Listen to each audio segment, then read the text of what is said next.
Problemática nacional, presente, pasado y futuro.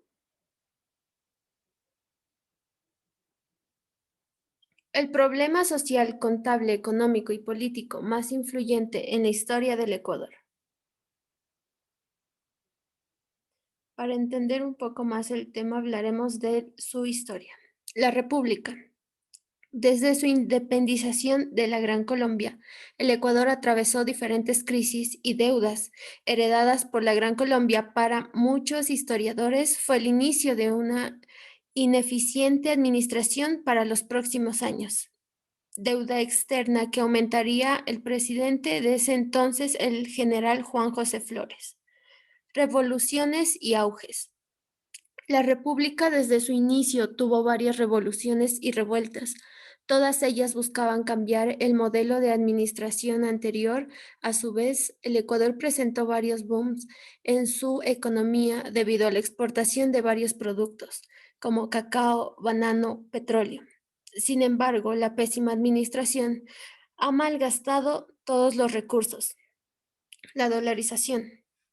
La constante corrupción y pésima administración de los gobiernos de turno que venían décadas atrás terminó en una crisis económica gigantesca que concluiría en el cambio de moneda de sucres a dólares estadounidenses. Sin embargo, la decisión que le daría estabilidad a la economía del país terminó en el éxodo más grande en toda la historia republicana. Los bancos cierran sus puertas, miles de ecuatorianos pierden la vida al no ver su dinero que habían guardado por todo su trabajo. A este oscuro capítulo se lo conoce como la crisis del 2000 y el feriado bancario. Los problemas eran sociales, contables y económicos y políticos. En lo social, el Ecuador es uno de los países con mayor índice de desnutrición en toda Latinoamérica. Ha incrementado el indicador de desempleo y los servicios de educación y salud. La migración de los compatriotas venezolanos y el aumento de la pobreza son los problemas más evidentes dentro del territorio nacional. En lo contable y económico.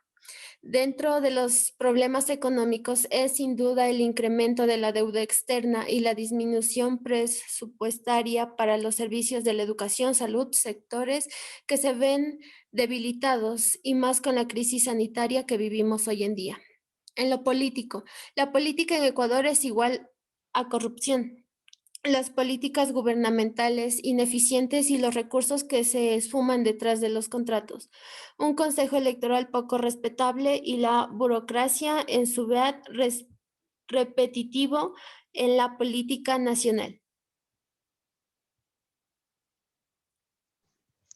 Hablaremos un poco de la dolarización en presente, pasado y futuro.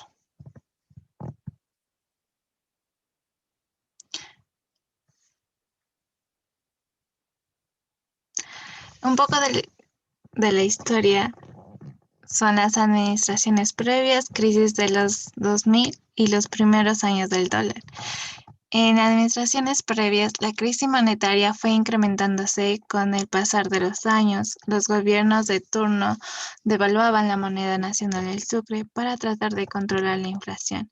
Esto hacía que la moneda pierda valor en el mercado cambiario internacional. Años después empezaría una impresión descontrolada de billetes que circularían sin el respaldo del Banco Central y sería el inicio del fin para el sucre. En la crisis de los 2000, en 1998, con una grave crisis monetaria, asumiría la presidencia el Dr. Yamil Maguad y su nombre quedó en la historia del Ecuador para siempre. Para lograr solucionar la crisis, empezó una política económica conocida como el salvataje bancario para controlar la crisis bancaria. Sin embargo, no se podía reponer la economía. Para ello, a través de un decreto y por la crisis del Banco Central del Ecuador, adopta el dólar estadounidense como nueva moneda nacional.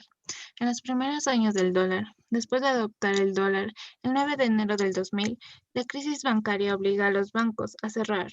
Esto sería el inicio del famoso feriado bancario, que concluyó con el éxodo más grande de la historia ecuatoriana e incluso el deceso de muchos ecuatorianos de la tercera edad.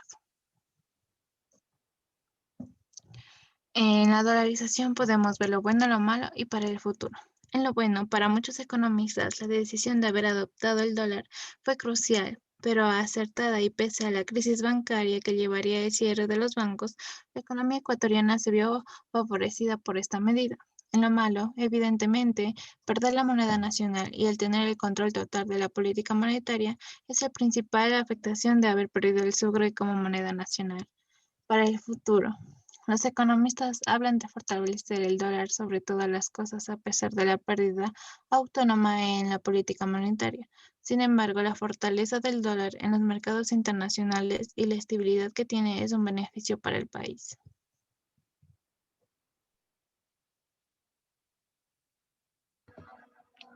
Retos para los próximos 20 años.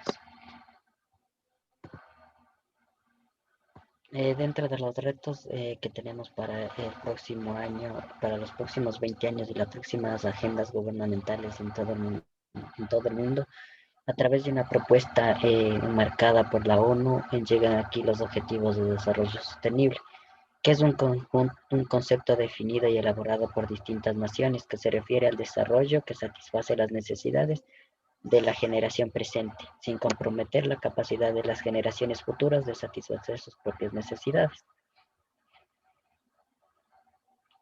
El mundo atraviesa actualmente una pandemia mundial y es por ello que se verá afectada su economía, la sociología y demás ámbitos dentro de ella. Es por ello que las organizaciones de las Naciones Unidas y las ONGs proponen una nueva viabilidad a través de una resiliencia post-COVID-19.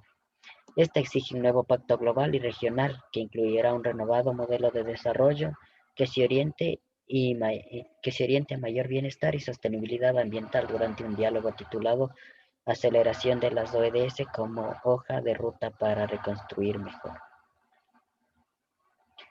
Dentro de estas propuestas, las que podemos escuchar en ámbito político, social y económico, es extender el ingreso básico de emergencia por 6 meses a toda la población en pobreza, ampliación de plazos y periodos de gracia en los créditos de microempresas, invertir el 1% del PIB en una canasta básica digital para garantizar la inclusión digital universal, políticas fiscales y monetarias expansivas que sostengan un periodo más largo del gasto con instrumentos no convencionales, nacionales e internacionales como el Fondo para Aliviar la Economía COVID-19.